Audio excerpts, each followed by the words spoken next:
حضرت ابو یزید رضی اللہ تعالیٰ عنہ غزوہ بدر میں شریک صحابی تھے۔ ان کی کنیت ابو یزید تھی، پورا نام مان بن یزید تھا۔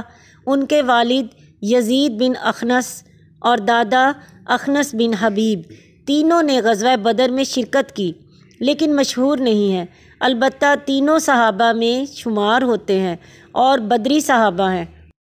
حضرت ابو یزید رضی اللہ تعالیٰ عنہ ہر وقت روتے ہی رہتے تھے۔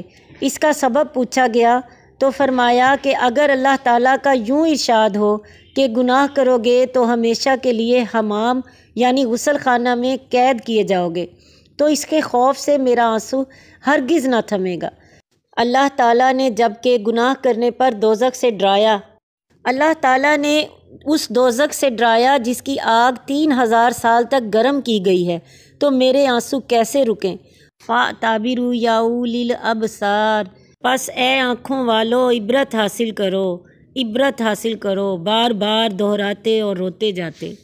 آیات اور احادیث اس لیے بیان کی جاتی ہیں تاکہ ان کو بار بار پڑھا جائے اور اپنی بدعمالیوں پر نظر کی جائے، تو سخت سے سخت دل والا انسان بھی اپنی زندگی کو بہت آسانی سے پلٹ سکتا ہے اور اپنے نفس کو دوزخ کے حالات سمجھا کر نیکوں کے راستوں پر ڈال سکتا ہے، بشرط یہ کہ اللہ تعالیٰ اور اس کے رسول کو سچا سمجھتا ہو اور ان کے بتائے ہوئے احوال دوزخ کو صحیح اور واقعی مانتا ہو۔